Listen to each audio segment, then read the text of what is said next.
un PowerPoint. Donc, je vous propose de partager mon écran avec vous là maintenant.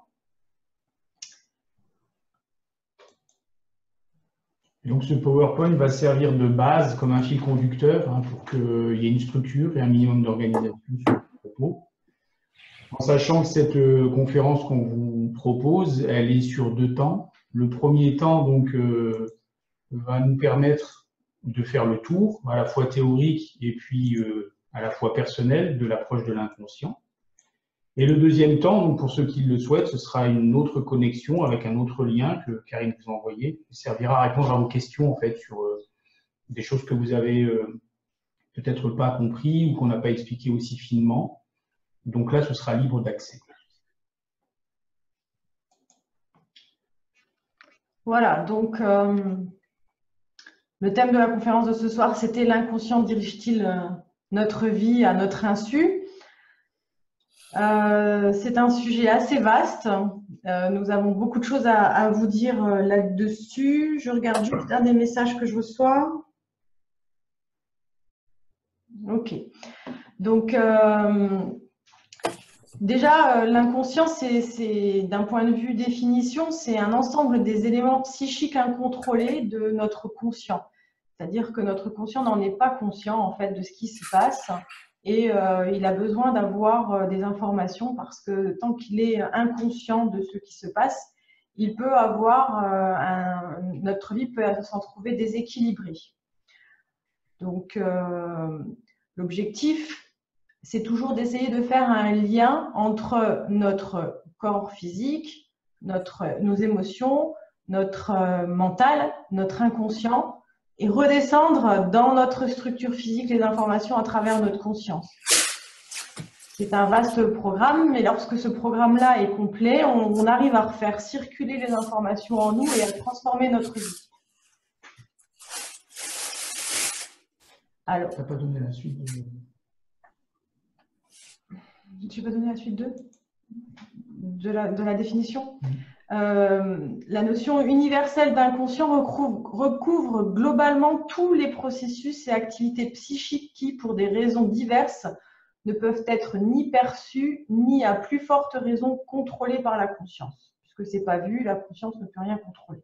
Donc l'image qu'on peut vous donner, parce que l'inconscient forcément est sur un référentiel de symboles et d'images, pour cette définition que Karine vient de définir, on vous donne l'image de l'iceberg. L'inconscient représentant la partie émergée de l'iceberg, qui représente à peu près un quart de la structure globale, et la partie inconsciente étant la proportion de l'iceberg qui est immergée et qui est, elle, à 3/4 plus importante. C'est vous dire à la fois toute la complexité et la richesse entre le conscient et l'inconscient. La logique et le but, comme le disait justement Karine, étant de remettre en lien ces deux aspects de l'iceberg, communiquer et générer un ensemble de transformation dans notre vie au quotidien. Voilà. Merci pour ces compléments, Jérôme. Alors, l'inconscient est un inconscient individuel. Ça veut dire quoi? Ça veut dire que chaque personne, chaque être a son propre inconscient en fonction de son histoire personnelle, de ses expériences et de ses croyances. Il faut donc le prendre en considération différemment, avec nuance pour chaque individu. Chaque personne est à sa propre structure inconsciente, ses propres systèmes et son propre vécu et son propre émotionnel associé à ce vécu. Donc, il faut vraiment réussir à mettre à la conscience, comme je dis toujours, ce qui n'est pas conscient pour que la libération et la problématique se libèrent. Ainsi, l'écoute de l'inconscient suppose en priorité la prise en compte de l'histoire individuelle et des réactions intimes de chacun, et ce, dès la conception de l'individu. Donc, quand je dis dès la conception, c'est-à-dire le jour de la conception, comme son nom l'indique. Déjà, à ce moment-là, il se passe des événements particuliers et l'inconscient introduit les nouvelles informations, l'émotionnel associé, les transmissions entre le père et la mère, etc. Ça veut donc dire, pour étayer un petit peu aussi ce propos, que comme l'inconscient est spécifique à chaque individu et à son histoire, eh bien, tout au long de sa vie, il va continuer de structurer ce référentiel, donc la richesse de cet inconscient. Et donc, à partir de là, effectivement, notamment quand on arrive en thérapie avec des spécialistes ou des thérapeutes spécialistes de l'inconscient, eh bien, c'est toute cette lecture-là qu'on va pouvoir avoir, à laquelle on va pouvoir un accès. Et donc, c'est de ce fait qu'on peut remonter effectivement jusqu'à des, on va dire, des systèmes, on va les appeler comme ça, des systèmes inconscients qui ont été générés, par exemple, pendant la période fœtale. Donc, ça n'a rien de magique, ça n'a rien de spirituel au sens large du terme. Simplement, le psychisme naît au moment de la conception et engramme, intègre et mémorise toutes les expériences et tous les schémas. Et c'est ce qui explique qu'on peut y avoir accès même on ait 40 ans, 70 ans ou 80 ans. Voilà, je vais juste regarder les participants qui se sont peut-être rajoutés. Je reviens de suite. De suite.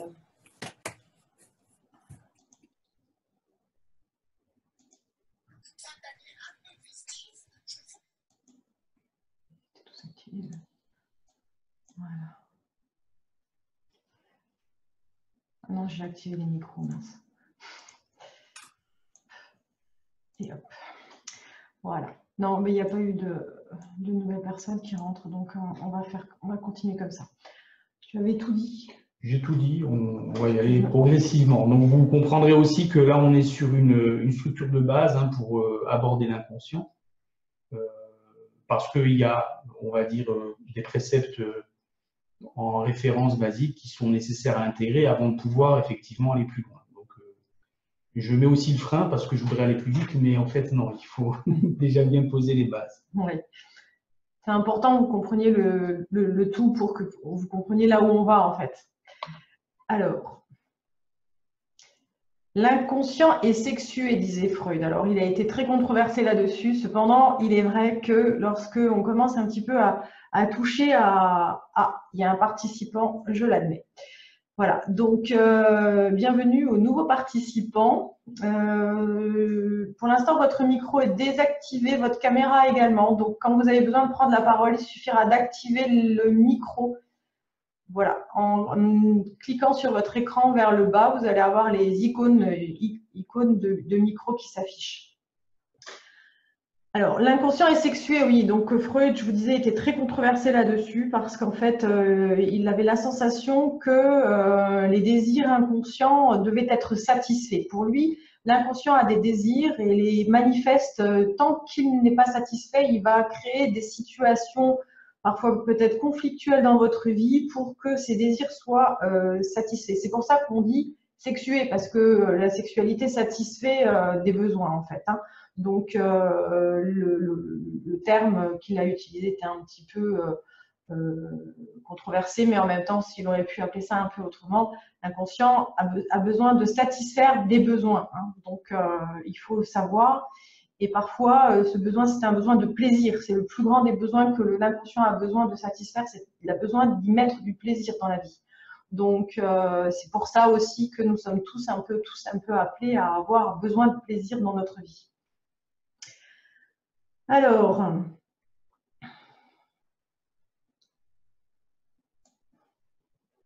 l'inconscient dialogue comme un enfant de 6 ans, avec des images, des sons, des émotions, des sensations marquantes, avec des métaphores, et le conscient ne peut pas se saisir de tout. C'est ce que vous disiez.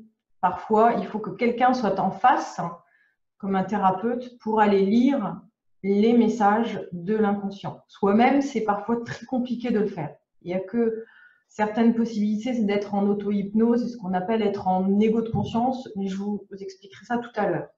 Donc, c'est important de savoir que c'est possible avec certains outils. Cependant, il faut bien les maîtriser pour pouvoir aller à la rencontre de son inconscient et de ce méga gros potentiel qui est à l'intérieur. Et que quand on commence à y mettre le doigt, on n'a pas fini. Tout à fait. Donc, l'inconscient dialogue comme un enfant de 6 ans. Donc, représentez-vous, si vous n'êtes pas parent, un enfant de 6 ans. Donc, effectivement, il va y avoir une nécessité, pour ceux qui veulent travailler avec leur inconscient, avec un thérapeute ou en auto-hypnose, d'aborder ce type de langage. On va employer excessivement des images, et notamment des images référentielles, et notamment référentielles en lien avec l'âge. Donc on peut aborder tout à fait l'inconscient avec des images de Walt Disney, avec des contes qui ont traversé les époques, les temps, des légendes, avec des symboles qui font partie du référentiel collectif, hein, donc des symboles que peuvent représenter la religion pour la société occidentale, ou bien d'autres types de symboles qui sont forts dans notre culture et dans notre histoire. Les sons, parce que le son a la capacité de switcher le mental, c'est-à-dire que le filtre qui empêche notamment d'accéder à l'inconscient, c'est souvent le mental et l'ego qui vont bloquer. D'accord? Quand vous passez par un son, donc on pense à la musicothérapie, ce genre de choses, le mental et l'ego ne peuvent pas, on va dire, référencer ou contrôler ce qui émane, à part dire j'aime, j'aime pas. Sauf que pour l'inconscient, j'aime, j'aime pas, ça ne veut pas dire grand-chose. Lui ne réfléchit qu'en termes d'expérience. Et donc un son pour lui reste une expérience et qui en plus permet de switcher le mental. Les émotions vont bien fonctionner aussi dans son référentiel de langage, puisqu'un enfant de 6 ans est très émotionnel. Il n'y a pas de filtre. Il pleure, il rit la seconde d'après. D'accord? Plus une colère. Voilà, ce genre de choses. Des sensations marquantes parce que la sensation, y compris corporelle, pour l'inconscient, véhicule une information. Voilà, c'est sensitif, c'est en lien avec les 5 sens. Les métaphores, pareil, c'est une question de référentiel.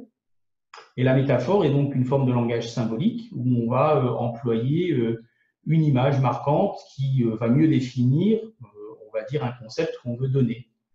Par exemple, une métaphore qui est connue, c'est la terre est bleue comme une orange. Voilà. Bon, ça vaut ce que ça vaut, mais c'est ce type de langage qu'on utilise aussi en hypnose ou en langage avec l'inconscient. Le conscient ne peut pas se saisir de tout. Effectivement, si vous êtes dans le système, vous n'avez pas la capacité de vous en extraire, c'est-à-dire de mettre de la distance, pour pouvoir percevoir sous différents angles ce dont il s'agit et comment s'en extraire. En gros, vous avez le nez dans le guidon. Donc, le thérapeute qui vous accompagne ou le principe d'auto-hypnose vous permet de sortir le nez du guidon, de prendre de la hauteur et de percevoir sous tous les angles les tenants, les aboutissants. Et surtout de pouvoir, à travers, lorsque une histoire vous est racontée, eh bien, là, vous arrivez à être comme au cinéma, vous regardez le film et puis vous êtes extrait de la situation. Ça vous permet de la regarder avec toute la neutralité dont vous avez besoin, à la fois émotionnelle, à la fois parfois vous plongez émotionnellement dans l'histoire, parce que quand on regarde un film, on plonge dans l'histoire. Et c'est le même principe en fait. Quand le thérapeute raconte une histoire, raconte les métaphores, eh bien, vous plongez en fait dans le processus de l'histoire pour mieux comprendre comment vous fonctionnez. Et ça vous aide à libérer en conscience le fonctionnement que vous ne voyez plus, que vous ne voyez pas ou que vous n'avez jamais vu. C'est aussi parfois des cas de figure qui se présentent comme ça. Donc, voilà pour ce qu'on peut expliquer sur le dialogue, la manière dont notre inconscient va dialoguer avec nous. Je vous explique tout ça parce que c'est important pour vous de comprendre que l'inconscient, il est aussi collectif. Ça veut dire quoi? Ça veut dire qu'il y a dans notre inconscient des empreintes à la fois familiales, transgénérationnelles et ancestrales, mais également collectives à l'ensemble de la société ou des autres, ainsi qu'à l'univers, les astres, les étoiles, les animaux, les plantes, les cristaux. Et en conséquence, on interagit tous ensemble. Donc, c'est quand même pas rien. Ça veut dire que lorsque une personne a un inconscient un petit peu Ah ben c'est mieux comme ça. Lorsqu'une personne a un problème avec son inconscient familial transgénérationnel, par exemple, ça veut dire que il se peut par exemple que dans sa généalogie, il y ait eu une personne qui n'arrivait pas à avoir d'enfants ou qui a eu plusieurs fausses couches. Et malheureusement, cette personne arrive à avoir difficilement des enfants dans sa vie. Mais c'est parfois lié à la personne de sa généalogie, donc son ancêtre, qui, elle, a eu des difficultés à enfanter ou a eu des fausses couches, etc. Et les mémoires n'étant pas libérées, elles sont portées comme ça dans le transgénérationnel, transmises de génération en génération, jusqu'à ce que derrière la libération se fasse parfois par la personne qui est dans le conflit dans le moment présent dans sa vie. Donc, j'espère que pour vous, c'est assez clair, qu'on peut transmettre également, par exemple, dans la généalogie, ce que Jérôme aime bien indiquer, tu appelles ça comment, de l'écrivain maudit, c'est ça? Oui, bon, ça c'est un exemple. Donc là, on est bien sur les héritages, en fait. C'est-à-dire que la science admet, et puis le collectif humain en général admet, qu'on est le fruit de transmission génétique, de codes génétiques qui sont tout à fait corporels et physiologiques. Et on commence à admettre, les scientifiques ont encore un peu de retard, mais avec l'approche quantique, on y vient, on est en train de comprendre qu'on est aussi sous le prisme des héritages qui sont plus subtils, dont les héritages inconscients, qu'on peut effectivement intégrer dans sa propre vie et dont la cause n'est pas strictement connue ou même diagnostiquée par la science. Donc pourquoi un individu qui a une santé, une hygiène de vie qui est parfaite, va vivre des problèmes de santé spécifiques que la science n'arrive ni à diagnostiquer, ni à interpréter, et encore moins à soigner. Parce qu'on est sur un attribut, éventuellement, d'un héritage de génération ou d'ancêtres, comme Karine vient de l'expliquer. Et donc, tout ça, c'est à prendre en compte. Sur un autre niveau, on parle aussi de collectif, par rapport au fait qu'on dit, on avance et on prétend, en tout cas Karine et moi, dans notre approche, qu'on est tous en lien et avec tout. Et l'inconscient fait partie, on va dire, de cette potentialité-là. C'est que dans l'inconscient, il y a tout et son contraire. Il y a tout ce qui existe de plus petit et tout ce qui existe de plus grand. C'est-à-dire que dans l'inconscient, il y a tout l'univers. Et c'est pour ça que, finalement, porteur de cette capacité-là, dont tous les humains sont affublés, eh bien, effectivement, on est tous en lien avec tout ce qui nous entoure, les environnements, les règnes, les éléments, etc., etc. Donc, c'est à prendre en compte, non pas dans un sens de restriction, mais au contraire de richesse. Sauf que cette richesse est encore méconnue. C'est pour ça que l'inconscient devient une thématique qui devient plus qu'à la mode, mais essentielle, parce que finalement, comme à l'intérieur de l'inconscient, il y a à la fois les problèmes et leur voie de résolution, on a tout un intérêt, chacun, dans notre processus d'évolution, à aller regarder de ce côté-là. C'est un peu ça le propos, en fait. Donc, vous voyez, le fameux « on est tous reliés » est complètement en écho avec l'inconscient, à la fois individuel et collectif. D'ailleurs, vous pouvez remarquer que quand vous êtes entouré de personnes qui ont un mental positif, qui sont dynamiques et qui vivent une vie dans la joie et le partage, dans des belles valeurs faciles de partage, eh bien, vous vous sentez mieux qu'avec des personnes qui sont souvent en train de se plaindre, qui ont des problèmes de santé, qui ne parlent que de ça. Et donc, du coup, les neurones miroirs que vous pouvez avoir en relation avec des gens positifs et avec des gens négatifs ne sont pas du tout aussi dynamisants les uns que les autres. Donc, bien sûr, souvent, quand on vit des moments difficiles dans la vie, je vous dis souvent aux personnes que j'accompagne, essayez de vous entourer de personnes un peu plus positives pour que vous soyez redynamisés aussi, parce que de temps en temps, on a besoin d'avoir des boosters hein, qui nous soutiennent et qui nous emmènent vers le haut, plutôt que des personnes qui nous tirent vers le bas. Et c'est pour ça qu'il est plus intéressant de se sentir motivé, conseillé, dynamisé autour de soi, hein, que d'être entouré de personnes en souffrance.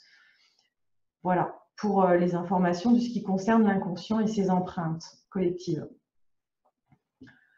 Alors, les neurosciences nous disent que notre inconscient est au centre de notre cerveau. À l'intérieur, ici, il y a une zone qu'on appelle le cerveau archaïque, au cas où vous ne saviez pas où est votre cerveau.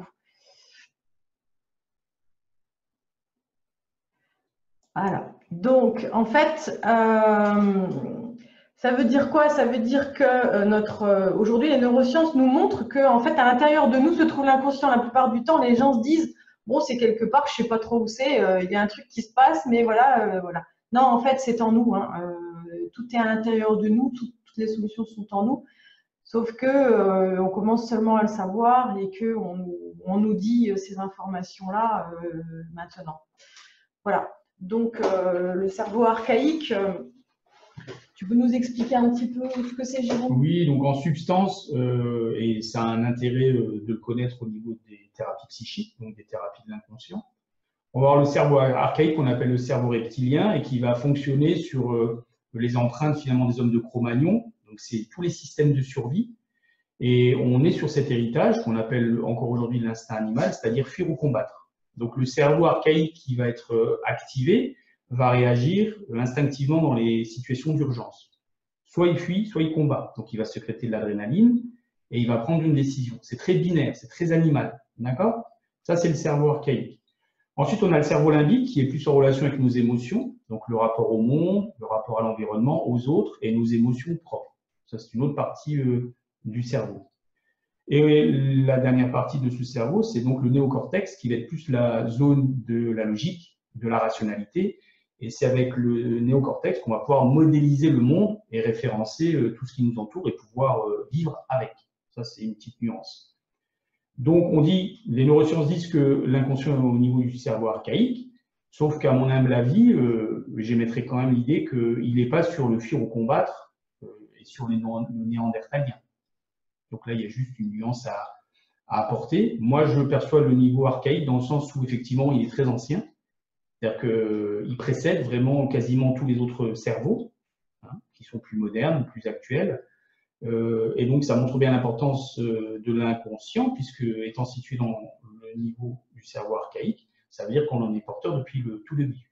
Sauf qu'on ne savait pas s'en servir. On va plutôt dire ça comme ça.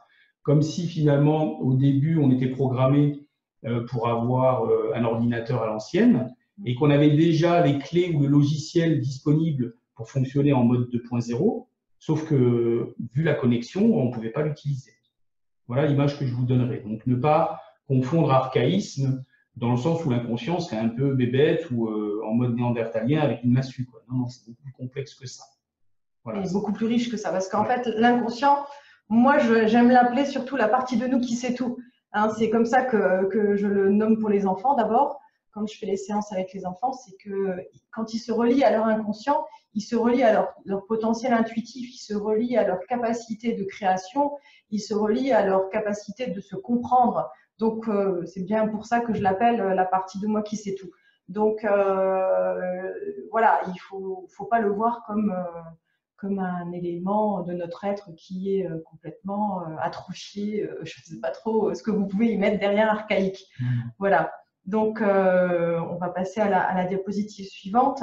L'inconscient, ses codes et ses messages. Alors, il est rempli d'automatismes dont vous n'êtes pas conscient. Ça, on vous l'a déjà dit. Il a, comme l'ordinateur, des limites et des mises à jour à faire pour s'améliorer ou progresser. En état de transe ou de conscience amplifiée ou modifiée, vous allez repérer tous ces automatismes. Donc, quand on est en état d'hypnose, on arrive à repérer des automatismes que l'on a et dont on ne se souvient pas en fait. On les fait automatiquement, donc on ne s'en rend pas compte. Ces automatismes sont mis à jour en fonction de vos besoins. À chaque instant, ils peuvent être retransformés. D'accord ? Les premiers besoins de l'inconscient, ça va être un besoin de vous mettre en sécurité corporelle, de vous mettre dans un état émotionnel stable et dans des capacités intellectuelles développées. Il va avoir besoin de se nourrir. Cet enfant de 6 ans, il va avoir besoin de grandir, il va demander à être nourri. Et l'inconscient fonctionne sur les systèmes survie. Donc, toujours, il va vous protéger. Deuxièmement, il va chercher la facilité. Il ne va pas chercher la complication. Il va vouloir un truc facile, simple. Hein, sinon, il n'y arrivera pas. Et il va avoir, ce que je vous disais tout à l'heure, cette notion de plaisir, donc ce côté sexuel, de prendre du plaisir à faire les choses et à créer des choses. Il n'y a pas de morale et il ne porte pas de jugement. Il ne sait pas faire, ça ne fait pas partie de ses capacités. Tout au long de votre vie, il fonctionne selon les ordres que je viens de vous dire ci-dessus, donc à la fois corporel, émotionnel et intellectuel. Et survie, facilité, plaisir. Il va aussi se présenter comment? Il va faire en sorte que vous fassiez des actes manqués. Alors, c'est très amusant. Aujourd'hui, j'en ai fait plein. Hein. On a travaillé sur l'inconscient. J'ai fait pas mal d'actes manqués aujourd'hui. Juste, voilà, parce que l'inconscient, il se présente. Hein, quand on travaille avec lui, il se présente, il nous fait faire des actes manqués. Alors, je ne sais même plus ce que j'ai fait comme acte manqué, mais au moment où je les ai faits, je m'en suis rendu compte. C'est le plus important parce que son seul objectif, c'est qu'on s'en rende compte. Et une fois que l'information est intégrée, il n'y a pas de tampon, il n'y a pas de mise en mémoire tampon de l'acte manqué. Hein, il n'a pas cette vertu-là. D'accord ? Il se présente, on l'intègre et il disparaît de la mémoire. Quoi. Voilà, Okay, c'est terminé. C'est comme si c'est déjà réglé. C'est ça. Donc, un autre exemple d'acte manqué, vous avez une mise en danger corporelle potentielle. Puisqu'on parlait des besoins élémentaires, Karine parlait de sécurité corporelle. Admettons, vous allez traverser la route et puis vous êtes au téléphone ou bien vous êtes dans votre mental, enfin, vous n'êtes pas présent. Eh bien, vous pouvez vivre un acte manqué. Soit vous allez trébucher, soit quelqu'un va vous interpeller. Donc, l'univers va mobiliser à travers l'inconscient une situation qui est destinée à vous ramener dans la sécurité corporelle. C'est son premier rôle et il le fait très bien. Et on la touche, je pense, à un certain niveau expérimenté. Donc ça fait partie des actes manqués assez marquants, on va dire. Voilà. Un acte manqué qui pourrait être un peu plus impressionnant, c'est par exemple que votre inconscient va favoriser un accident plutôt que la mort, par exemple. Parce que si là, il vous met face à une voiture en choc plutôt que 2 heures après sur la route et tout le monde y passe, bah, lui, il va prendre le mode sécurité. Il va dire, allez, petit accident pour éviter la fin de vie. La maladie, c'est la même chose. Hein. La même Il y a chose. des gens qui vont entrer dans un processus de maladie qui n'est absolument pas ni avéré ni justifié, et pourtant ils vont être malades. Eh bien, quand on va lire l'inconscient parfois, et c'est un travail qu'on fait constamment avec Karine, quand on va lire les maladies que les gens génèrent, eh bien, on arrive à trouver des traces effectivement qui concernent les actes manqués. C'est-à-dire qu'entre la maladie chronique et la mort, simplement on choisit la maladie chronique. Voilà. Donc ça veut dire aussi apprendre à ne pas faire une fatalité de ces chutes, de ces accidents, de ces blessures, parce que parfois derrière se déguise un inconscient qui nous protège. Je sais que c'est pas facile à admettre intellectuellement, pourtant ça devient une réalité, quoi, une lecture possible, on va dire. En tout cas, plus favorable pour pouvoir solutionner ce qui se passe dans votre vie à chaque instant. Hein, si vous regardez que le côté fataliste, vous allez vite être déçu et pas réussir à surmonter l'épreuve. Alors que si vous regardez dans sa globalité les possibles qui se sont proposés à vous, eh bien, vous allez amener des solutions et progresser à l'étape suivante. Donc, l'avantage de comprendre ce qui se passe et ce qui se joue à chaque instant à travers l'inconscient. Dans ce sens-là, on a un acte manqué qui nous protège et qui nous met en survie. Et on a des actes manqués aussi qu'on commence à découvrir qui, eux, sont là pour générer une évolution et un potentiel dans notre humanité. Je vous donne un exemple, je peux ne parler uniquement que de ce que je connais. Je suis rentré, moi, en phase de méditation et de développement personnel en 2010 suite à un accident qui m'a mis les lombaires en vrac. Je suis resté 3 semaines au lit. J'ai enfin pris les livres qu'on m'avait donnés depuis longtemps et que je refusais, donc je les ai lus. Et c'est là que j'ai commencé vraiment à développer un intérêt et une pratique pour le développement personnel. Donc là, on a l'exemple d'une blessure, mais qui est faite pour générer une évolution dans l'humain. C'est encore un autre exemple. Alors, sur les actes manqués. Alors maintenant, on va vous parler des synchronicités, en fait. Hein. Donc, les synchronicités, c'est ce qui se passe dans votre vie, dans votre journée. Qui viennent mettre à votre conscience des informations qui vous appellent à des compréhensions, en fait, qui vous demandent de faire des recherches ou alors c'est carrément, on vient de vous parler de quelque chose et puis juste ce que vous êtes en train de vivre, eh bien, ça relance le processus de ce qu'on vient de vous dire juste avant. Donc, c'est votre inconscient qui envoie une petite synchronicité, on appelle ça comme ça, pour vous dire, bah, tiens, tu vois, bah, on relance le processus, on réactive le processus pour que derrière, tu puisses booster un peu ton énergie, booster tes compréhensions et te sentir fier d'avancer dans ce que tu es en train de faire ou en joie par rapport à ton chemin parce que c'est plus juste d'avoir des synchronicités comme ça qui viennent se mettre sur votre chemin de vie de telle sorte à ce que derrière, vous vous retrouviez en sécurité et confiant pour continuer d'avancer. C'est ça. Donc, sur un plan plus basique, la synchronicité, c'est aussi vous pensez à quelqu'un et le téléphone sonne et c'est cette personne. Ouais. C'est pas de la... Enfin, il y en a qui appellent ça de la télépathie, ok, pourquoi pas. Nous, on le référence sous le terme de synchronicité parce qu'effectivement, il y a un lien, il y a une importance, il y a un intérêt que votre inconscient va mettre à profit, c'est-à-dire qu'il cherche à vous envoyer un message. Et son code d'accès pour le message, c'est la synchronicité, c'est le fameux hasard, la coïncidence, etc., etc. Donc voilà, tout ça, c'est à prendre en considération, c'est l'inconscient qui veut communiquer. Tout à fait. Parfois aussi, lorsque vous venez de de faire un petit travail personnel, une thérapie pour vous. Vous avez un coup de fil de votre maman qui vous appelle et qui vous dit bah, « je vais beaucoup mieux aujourd'hui ». Voilà, vous venez de faire un travail sur vous et derrière, vous avez un petit message qui vous arrive et qui vous dit ouais, « chouette, chouette, ma mère va mieux ». Voilà. Donc, prenez les cadeaux. Hein, voilà, c'est plus sympa comme ça.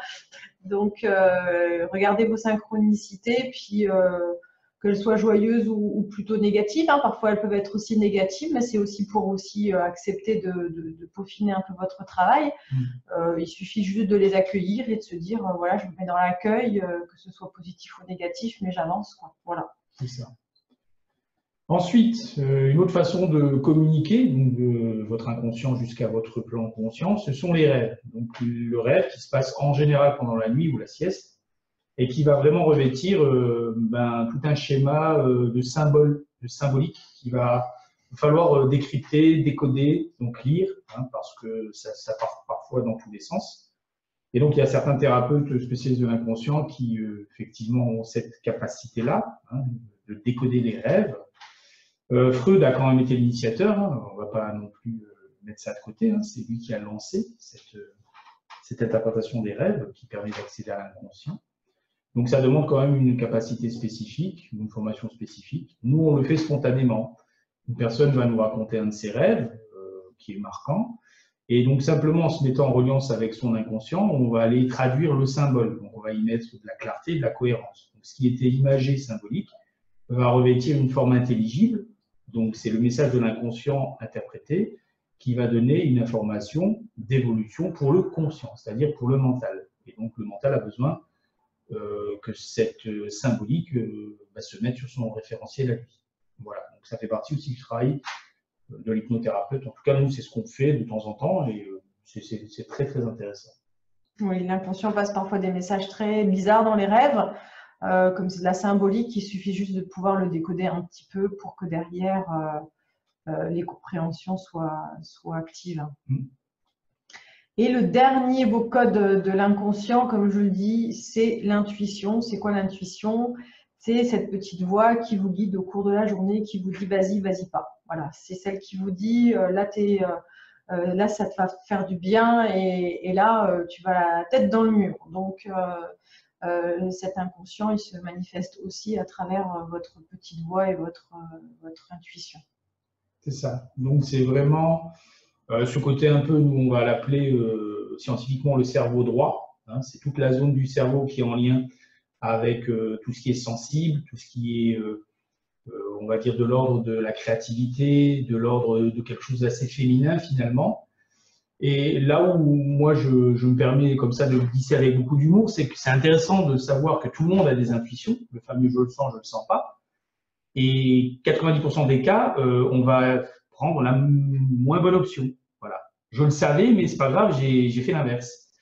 Et ça, c'est intéressant d'aller travailler et de décoder aussi parce que pourquoi une source d'information qui est spontanée et qui est juste pour nous, pourquoi est-ce qu'on ne la suit pas? Est-ce que c'est l'ego? Est-ce que c'est du mental? Est-ce que c'est des peurs? Est-ce que c'est autre chose? Même de l'auto-sabotage. Donc nous, on va dire quasi en permanence avec nos clients, on va aller aussi regarder de ce côté-là. C'est quoi qui génère le fait que l'intuition est bonne, qu'elle est présente, mais qu'on ne l'écoute pas. Donc c'est quand même aussi à considérer. Voilà, donc maintenant on va vous expliquer un petit peu comment on procède dans notre pratique en fait de Jérôme et moi, parce que nous sommes tous les deux thérapeutes, hein, nous travaillons avec les systèmes inconscients, nous avons besoin de…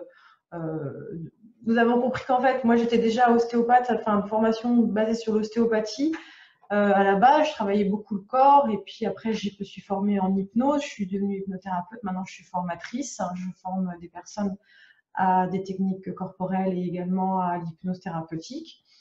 Et j'ai vraiment évolué avec l'inconscient dans ma pratique même corporelle parce que lorsque je me suis rendu compte qu'on approchait le corps d'une manière physique, mécanique, ça ne suffisait pas. Il fallait également l'accompagner émotionnellement, au niveau des tissus également, mais également au niveau de son inconscient. C'est-à-dire que la personne, si le tout n'est pas pris en considération, eh bien, il va manquer une approche plus précise et qui va faire que derrière, finalement, la personne va être beaucoup mieux, elle va avoir des guérisons assez spectaculaires, mais lorsque le tout n'est pas pris en considération, je vous le disais tout à l'heure, quand le lien n'est pas fait entre le corps, l'émotionnel, le mental, l'inconscient, et de retour de l'inconscient vers le conscient, vers le corps et l'émotionnel, les liens ne sont pas rétablis et la libération ne se fait pas totalement.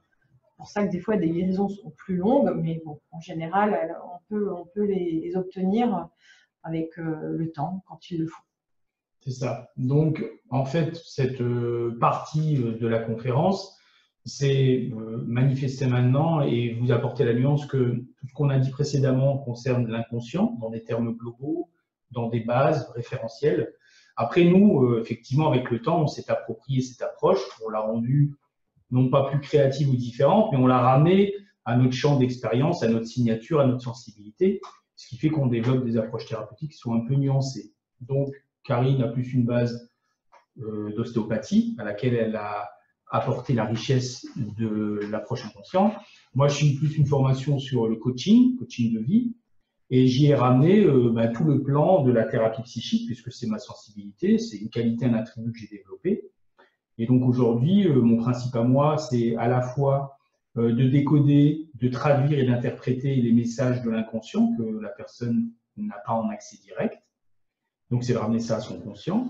Et derrière, c'est de ramener une partie coaching qui va faire que, en ramenant un principe où on propose une action, un geste, quelque chose, un exercice à faire suite à la séance, eh bien, on ramène ce fameux pan dont Karine parle, qui est le corps physique, qui est la matière, qui est la mise en action. Parce que si aujourd'hui vous comprenez ce dont vous souffrez, parce que c'est conscient, mais que vous ne mettez pas en route ou en action quelque chose derrière, ça ne va pas forcément fonctionner. C'est-à-dire qu'il ne suffit pas de comprendre pour solutionner.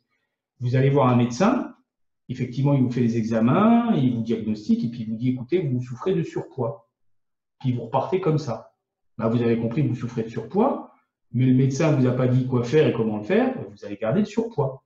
Donc l'idée, c'est de repartir à la maison avec l'ordonnance qui dit, OK, donc un petit régime, un peu d'exercice, et là, vous allez mettre en action quelque chose qui va valider la compréhension que vous avez eue. D'accord? Et là, le changement va commencer à s'amorcer. Donc, c'est tout le principe de ce que Karine et moi, on vit au quotidien, et c'est cette approche un peu nuancée, sensible de l'inconscient. Ok. Donc, moi, je pratique des séances individuelles donc, qui permettent donc de libérer les blocages transgénérationnels. Jérôme le fait également, individuel et l'émotionnel associé. Mais on a également mis en place des ateliers de groupe, en fait, où on pense et on a évolué là-dessus parce qu'on trouve que c'est tellement plus juste aujourd'hui de faire évoluer dans la collectivité, ça va plus vite.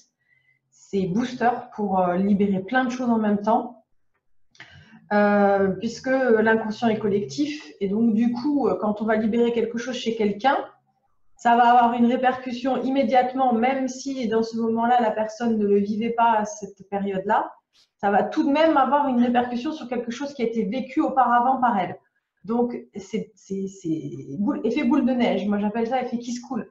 C'est-à-dire qu'en fait, ils se retrouvent les personnes qui sont dans un groupe thérapeutique se retrouvent à avoir des effets en simultané les uns sur les autres et ça avance beaucoup plus vite et les libérations se font en collectivité. C'est l'effet miroir, on va l'appeler comme ça. L'effet miroir dans une thérapie de groupe, comme en tout cas nous on l'appréhende, c'est chacun va jouer le rôle d'une interface pour lui-même, puisqu'il est porteur de la problématique, et pour les autres en écho, en résonance, puisque dans le collectif, ils portent la même chose. L'intérêt d'être miroir les uns pour les autres, c'est que peut-être que si on aborde la problématique chez une personne, mais qu'elle est complètement bloquée ou dans ses peurs, on ne va pas pouvoir libérer quoi que ce soit. Tout à fait. Donc l'inconscient qui est malin et qui veut évoluer va faire passer par une autre personne qui va venir en miroir, de fait que l'autre va pouvoir résoudre à travers le miroir de l'autre quelque chose qu'elle n'aurait pas pu faire si on l'avait abordé frontalement. Et donc vous imaginez la démultiplication de la qualité et de l'écho que ça peut avoir, puisque s'il y a 10 personnes, eh bien, il y a de façon exponentielle 10 puissance 10 façons ou choses qu'on peut libérer d'un seul coup. Voilà, ça c'est l'intérêt, et c'est très en mouvance en ce moment. Donc on n'est plus, en tout cas nous on l'observe, puisqu'on s'intéresse à tout ça, on n'est plus dans des stages de développement personnel où on va apprendre des techniques qu'on va reproduire. On assiste beaucoup plus maintenant à des séminaires de soins collectifs où justement, on va aborder tout un panel où on peut se libérer on va dire, en une session d'énormément de choses, quoi. Où on peut être ressourcé tout de suite à la sortie, quoi. Voilà. C'est ça. C'est ça notre objectif des séances collectives.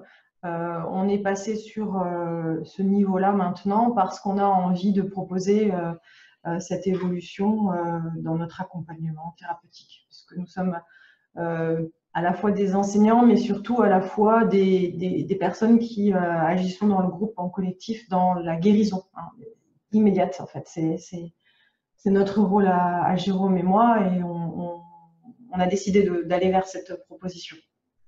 Oui.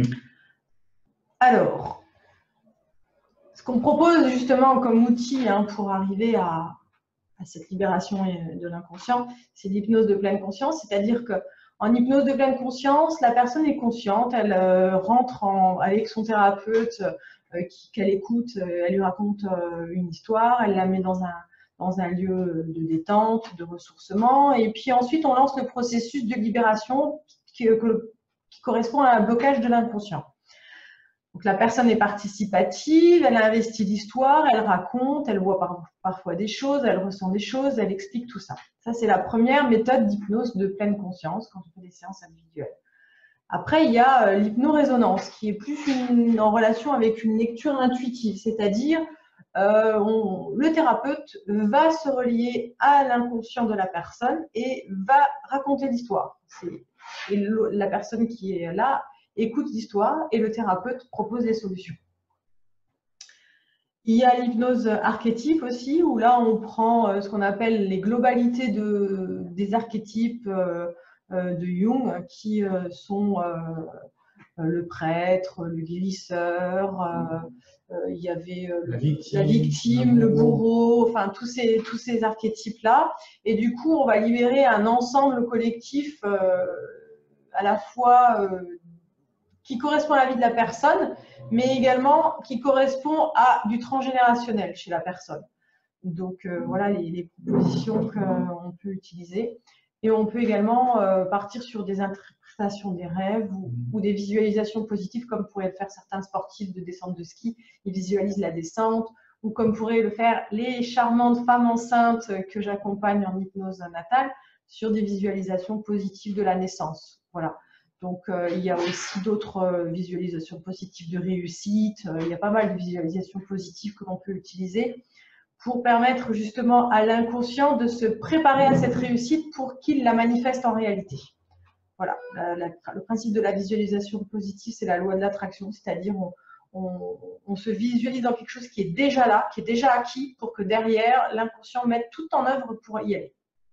C'est ça. Après, les archétypes, juste Karine, une petite nuance. On parle des archétypes de Jung parce que c'est le premier à les avoir mis en lumière, donc sur des choses très basiques. L'archétype correspondant au référentiel admis collectivement. Si on parle pour des occidentaux de judéo-chrétiens, donc de l'homme Jésus, je donne un exemple comme ça, c'est admis par tout le monde. C'est culturel, à défaut d'être historique, parce que voilà, tout le monde n'est pas d'accord avec ça, mais culturellement, on est sous cette influence, ça reste une référence. Et donc, en hypnose, on peut tout à fait voir un archétype de ce type-là qui va ressortir. Je parlais de Jésus. Jésus, pourquoi? Parce que c'est un des symboles archétypal inconscient qui est en lien avec la souffrance. Puisque voilà, ce que nous, on a retenu dans l'inconscient collectif, c'est que c'est un homme qui a souffert. Voilà. Donc, des gens qui sont dans des souffrances, y compris physiques, il peut tout à fait y avoir ce type d'archétype qui sort. Ça veut dire que nous, on va plus loin que Jung, pas dans le sens où on fait mieux, mais dans le sens où on étoffe tout ça, et on va aller chercher des archétypes qui sont plus modernes. Par exemple, quelqu'un qui ne voudrait pas grandir, ou qui aurait peur de grandir, on va tomber sur le syndrome de Peter Pan. Voilà, c'est très enfantin, mais ça reste le langage de l'inconscient. Et donc ça va parler à la personne, puisque la référence, elle est admise collectivement. Pour quelqu'un qui serait un peu comme ça, dans une forme de créativité, d'isolement, enfin quelque chose de très joli, mais un peu refoulé, on serait sur l'archétype du petit prince de Saint-Ex. Vous voyez, puis on va revisiter tout ça à travers le référentiel collectif dont on parle, et donc qui est infini en fait, c'est complètement infini. Oui, sauf que souvent dans les archétypes, on a tendance à garder le côté négatif de l'archétype, Jésus, c'était pas que quelqu'un qui a souffert, c'est aussi quelqu'un qui fait des guérisons, si on y croit. Donc, les potentielles ressources, c'est aussi ça qu'on va réactiver quand on fait une séance, c'est-à-dire que ben, il faut aussi pas uniquement regarder le côté négatif de cet archétype, de ce conte en fait, mais aussi le côté ressources positives. Et c'est tout cela qu'on réintègre à travers l'inconscient dans sa dynamique positive et ses potentiels. Voilà. Donc, comme on disait, nos soins pour stimuler les ressources de votre inconscient. Alors, oui, on obtient des guérisons individuelles pour la personne physique, émotionnelle et psychique. Hein. Donc, comme on disait, on peut aussi avoir des guérisons collectives avec travers les neurones miroirs dans le transgénérationnel et l'ancestral. Donc, on se retrouve avec une famille qui se sent mieux, qui trouve des solutions à cette problématique qui se perpétrait de génération en génération. C'est le fameux artiste maudit. L'artiste maudit. Je sais pas. Voilà, c'est ça, c'est pas mal artiste maudit. Celui qui finit par un jour écrire un livre parce qu'il a réglé son problème inconscient. Voilà, donc l'artiste maudit, quand même, c'est quoi? On prétend que dans l'arbre. Alors, il y a le chien qui est en train de faire plein de choses, là. Bon, tu vas te calmer, s'il te plaît. Donc, on prétend, hein, effectivement, vous prenez comme ça résonne, mais que dans l'arbre généalogique, il peut y avoir eu toute une génération, peut-être même de la lignée exclusivement masculine, je prends un exemple, qui a eu des aspects créatifs, qui a eu des aspects artistiques, mais qui ont toujours été bannis, refoulés. Donc, on appelle ça l'artiste maudit. Et puis, on se retrouve en 2018 avec l'arrière-petit-fils qui est issu de cette lignée masculine et qui a des gros potentiels artistiques et qui n'arrive pas à les manifester. Donc, il se retrouve en séance d'hypnose parce qu'il a généré un symptôme qui a fait que les parents ont emmené l'enfant chez un thérapeute. Et le thérapeute, lui, il va trouver du transgénérationnel. Il va aller débloquer, effectivement, de façon créative, ce qui était transmis et hérité. Et là, tout à coup, un peu de temps après, on a un enfant qui va manifester, exprimer une créativité extraordinaire. Voilà, donc ça, c'est un exemple qui est assez facile et compréhensible. Donc voilà. Alors voilà, conclusion, parfois rien n'arrive comme on le souhaite parce qu'on n'est pas à l'écoute de l'inconscient, communiquant. On subit ce que l'on ne souhaite pas. Hein. Si on a tendance à l'écouter, d'un seul coup, on perçoit d'autres messages et on va travailler là-dessus pour libérer justement notre vie afin qu'elle soit plus confortable et plus orientée sur notre plaisir, comme je le disais tout à l'heure. Donc, juste un exemple, Karine, c'est si vous n'écoutez pas votre inconscient, parce que vous ne savez pas comment il fonctionne, parce que vous n'avez même pas conscience qu'il existe, lui, il va générer des programmes par défaut. Il va être très binaire. Il va être soit en survie, soit en programme par défaut, comme un ordinateur. Mais ce n'est pas forcément la version la plus efficace. Donc, si on ne l'écoute pas, c'est pour ça qu'on dit qu'on subit ce que l'on ne souhaite pas. Alors qu'à partir du moment où on se met en reliance avec lui, qu'on apprend à communiquer avec, on va générer des vrais désirs, des vraies intentions, des choses qui sont cohérentes avec ce qu'on est amené à vivre. Et là, en général, c'est plutôt positif. Donc, si c'est négatif, c'est aussi parce qu'il n'y a pas cette écoute et cette perception-là. Tout à fait. Et parfois aussi, si on ne vit pas ce qu'on souhaiterait, c'est qu'on a posé une croyance à un moment donné, des actes ou des paroles qui restent figeants, bloquants, limitants dans la vie actuelle.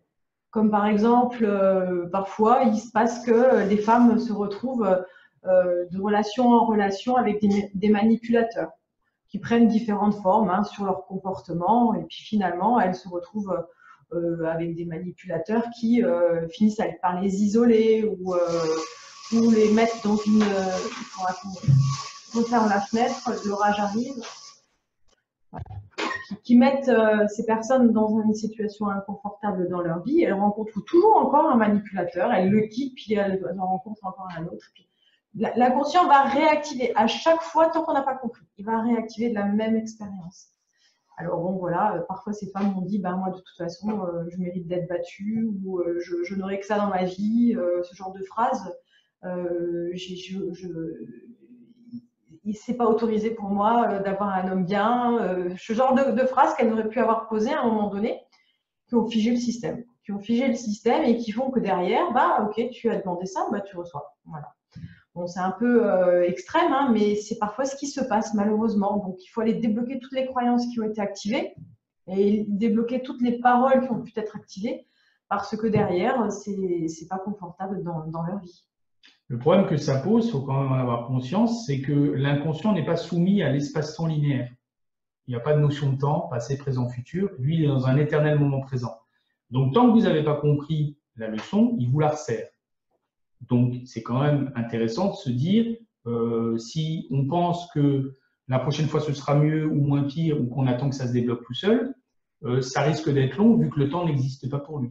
Donc, et comme il n'est pas dans le jugement, il ne va pas qualifier l'expérience avec le pervers ou le manipulateur comme étant négative. Lui, tout ce qu'il veut, c'est que vous compreniez. Donc, il va vous la resservir. Et quand je dis il, c'est vous, hein, parce que l'inconscient, c'est nous. Donc, vous voyez toute la nuance et tout l'intérêt que ça peut avoir de comprendre ce processus-là, parce que sinon, on peut traverser la vie en étant bloqué finalement dans des schémas récurrents qui tournent en boucle. Donc, le pire DVD ou le pire film que vous avez vu dans votre vie, ben, vous le regardez tous les soirs à 20 h. Quoi. Donc, voilà l'image. Donc, ouais. On croit savoir ce qu'on veut parfois et ce qui est bon pour nous, le mental, l'ego, la survie, se mettent en route et notre inconscient cherche, lui, à manifester une autre direction. Alors, lorsque l'inconscient cherche à manifester une autre direction, c'est parce qu'il s'est mis en mode protection. Il s'est mis en mode protection pour vous protéger parce que cette direction-là peut engendrer quelque chose de plus grave. Cependant, il est toujours possible de renégocier avec l'inconscient.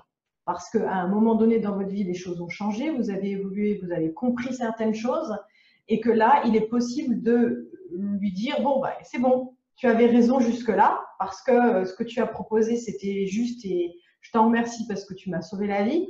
Cependant, maintenant, j'ai compris tout ce que tu m'as expliqué, et je vais plutôt te demander qu'on retrouve une solution plus confortable pour évoluer maintenant dans des potentiels qui me feront plus plaisir d'un point de vue de développement de ma vie. Et là, l'inconscient se met en recherche et devient votre outil personnel, celui que j'appelle la personne de vous qui sait tout, votre petit génie intérieur. Et alors là, ça me met des frissons, mais alors là, je peux vous assurer que votre vie, ça devient un plaisir absolu.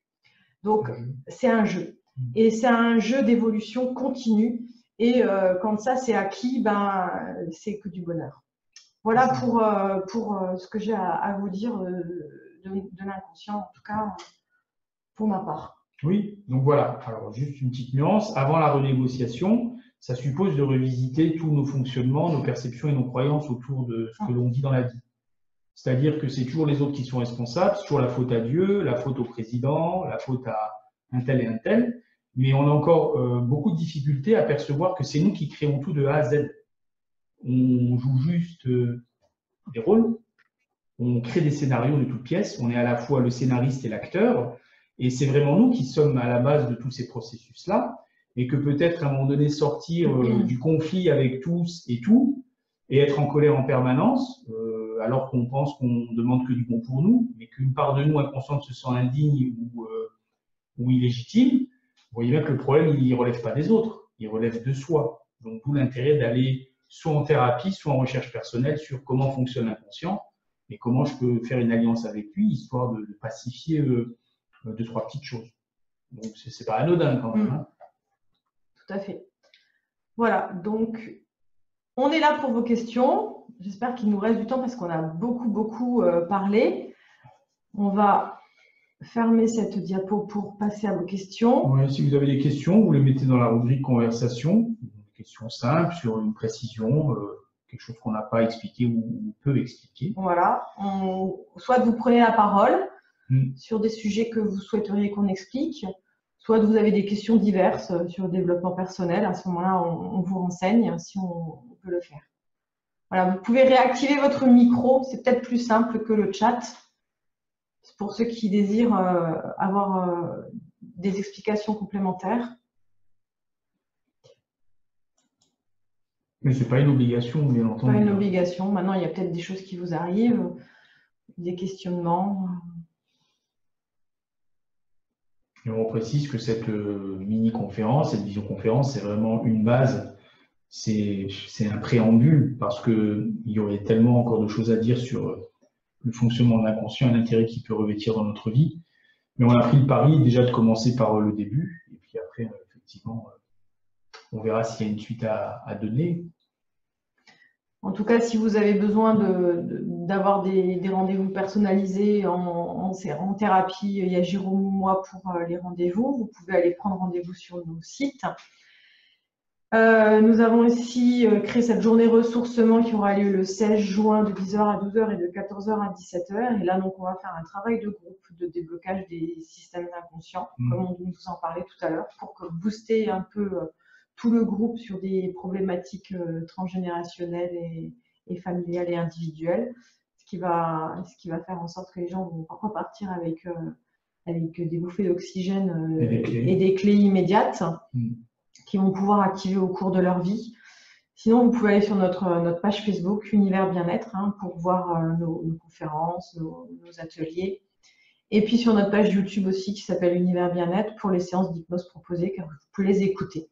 Elles sont disponibles, elles sont à votre disposition, puis je vais en rajouter au fur et à mesure, dès que j'ai le temps de les télécharger, parce que ça prend un peu de temps.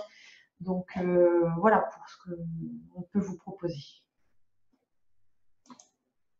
Alors, on va aller regarder le chat.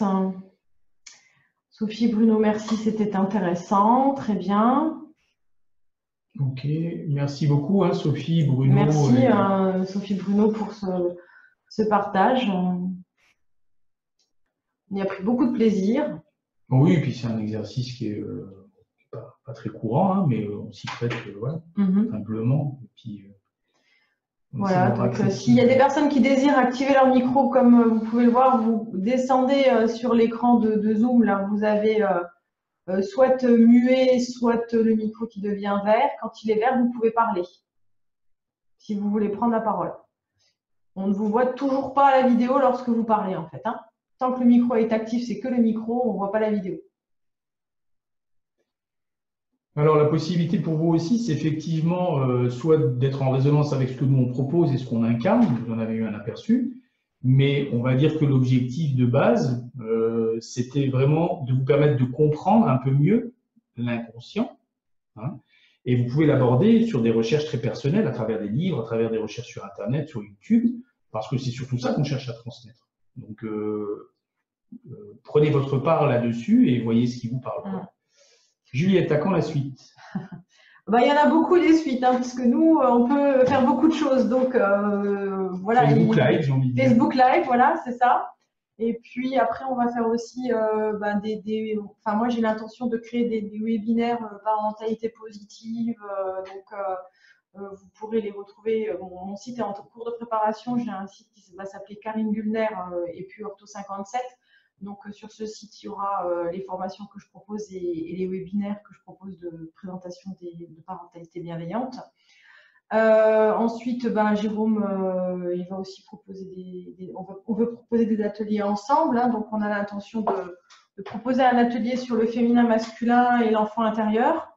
Et l'intuition. Donc, c'est un cycle, en fait. C'est un cycle qui se suit, non pas avec des niveaux, mais des cycles successifs.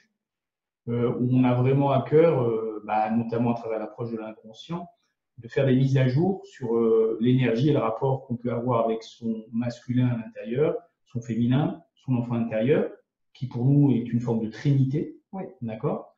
Et tout ça pour découler sur, on va dire, une fois que tout ça s'est repositionné, c'est le potentiel de l'intuition.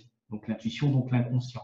Mais en préalable, on fait ce travail de mise à jour, puisque encore aujourd'hui, les filtres, les blocages et les limitations de l'accès à l'inconscient et à l'intuition restent tous ces fameux héritages, ces fameuses croyances en lien avec le masculin et le féminin en nous et l'enfant intérieur qui s'en trouve effectivement impacté. Donc, c'est pour ça qu'on fait un travail préalable en sachant que quand on dit mettre à jour, réactualiser, c'est aussi aborder quelque chose qui devient très innovant et auquel on a accès maintenant, c'est l'approche quantique.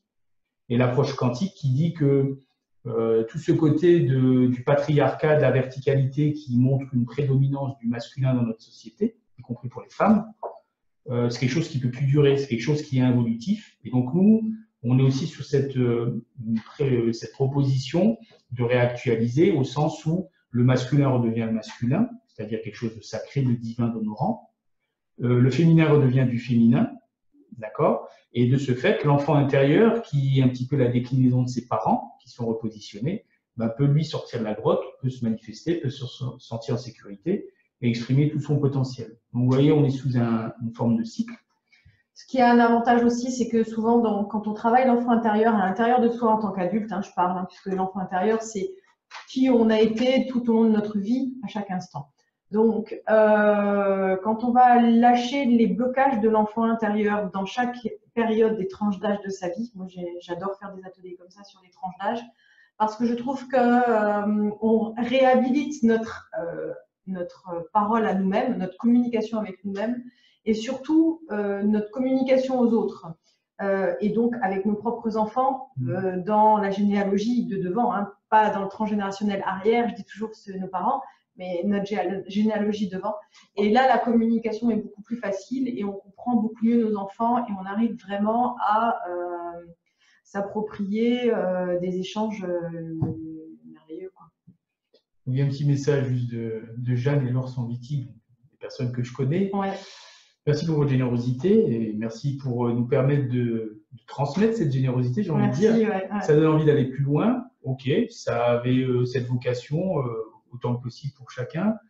Donc Jeanne, voilà, passe le bac de philo en peu de temps, elle a bien révisé avec vous. Ok, donc on a fait une conférence qui était très philosophique. C'est vrai en plus. Et si Jeanne peut effectivement faire le relais sur un des sujets qui tombent, ok. Par contre, nous citer, Jeanne n'apportera pas de relief à ta note puisque Jérôme Parmentier et Karine Vullière ne sont pas encore. Nous ne sommes pas des philosophes. Voilà, on n'est pas encore sur le statut de Jung ou de Freud, mais bon, tu peux toujours par contre t'approprier quelque chose qui t'a marqué ce soir, si ça joue. En tout cas, on croise les doigts, on pense bien à toi. Alors, si tu veux vraiment, pour développer ta capacité d'apprentissage, moi, je t'offrirai la vidéo, la séance d'hypnose, booster ma réussite aux examens. Si tu veux, tu me contactes par mail et je te l'envoie, tu vas voir, elle est fabuleuse. Ça marche super bien. Elle marche super bien. Ouais. Donc, voilà. Donc, le de côté, on ne sait jamais. Ça sera ton cadeau pour tes révisions. Ok, voilà. Donc on a eu Sophie, on a eu Laure et Jeanne, Juliette, Steph. Oui, voilà, okay. Si vous avez des questions, on est là. Profitez, il nous reste 3 minutes 56 avant que Zoom me coupe. Oui. Ok. Tic-tac, tic-tac. Mais le temps n'existe pas, donc. Ouais. Non, un grand plaisir aussi pour nous. Bien entendu, je vous dis, on s'est prêté à l'exercice parce que à la fois c'est en vogue et puis à la fois faut se remettre en question sur nos méthodes de communication. Après voilà, technologiquement parlant, je crois qu'on a fait le point, ça sera du Facebook Live, peut-être des vidéos en différé, c'est-à-dire vraiment des supports qu'on va après enregistrer seul ou à deux et qu'on va proposer en replay, et comme ça les gens peuvent s'approprier aussi quand c'est plus confortable pour eux, parce que chacun a sa vie. En tout cas, ça nous a donné le goût effectivement de proposer ce type de contenu. Oui, parce que sur les Facebook Live, c'est accessible, il n'y a pas de connexion. Vous venez, vous regardez quand vous avez envie, ça vous laisse vraiment la liberté d'évoluer à votre rythme. Voilà, donc effectivement, si vous voulez avoir ce type d'infos ou continuer un petit peu à nous écouter, le meilleur moyen, c'est d'aller sur la page Facebook Univers Bien-être, puisque c'est là qu'on met du contenu. De vous abonner pour avoir tous les contenus. Voilà. Si vous mettez juste j'aime, ça ne suffira pas, il faut vraiment vous abonner. Vous ne verrez pas arriver sinon les mises à jour régulièrement. Ouais, puis après, on va pas vous inonder, on va pas faire du marketing sauvage, c'est juste pour communiquer, donc chacun prend ce qu'il a envie. C'est le but aussi du partage et de l'échange de ce type d'approche. Voilà. Et puis, je crois qu'on va vous laisser puisqu'il n'y a plus d'autres questions qui arrivent. On vous remercie pour cette belle soirée. Et puis, peut-être à de prochaines rencontres. Ah oui, ce que je voulais préciser encore, c'est que si… j'avais quelque chose encore à te dire, tiens, ça me fait… Donc, si jamais des personnes sont intéressées pour créer des ateliers ou des stages dans leur région, avec des personnes qui sont mobilisées et qui ont envie, nous, on se déplace. On est prêt à se déplacer parce qu'on préfère le présentiel que les salles de conférence. C'est quand même relativement plus compliqué pour échanger. Pour ceux qui n'ont pas l'habitude de prendre la parole, de prendre les échanges. Donc, c'est vrai que c'est plus simple de faire du présentiel. Nous, c'est là où où on aime avancer et booster par les thérapies qu'on propose. Bon, Juliette nous fait des bisous, donc Juliette. Des bisous, Juliette, voilà, alors. Bisous, Juliette. Et puis peut-être que cette nuit, effectivement, tiens, juste comme ça, pour le plaisir, demain matin en vous réveillant, est-ce que vous avez fait des rêves? Est-ce que vous vous en souvenez? Est-ce qu'il y a des choses qui remontent? Est-ce que vous êtes dans des actes manqués, dans des rêves, dans des synchronicités, hein? Parce que tout ça, ça joue, tout ça, ça se partage, ça se met en écho, hein, y compris sur une conférence de ce type-là. Donc, jouez le jeu pour vous-même. Est-ce qu'il se passe quelque chose? Plus de conscience, plus d'observation ou pas? Voilà, il nous reste moins d'1 minute. Bonne soirée à tous. Bonne fin de soirée, merci. Merci. Bye.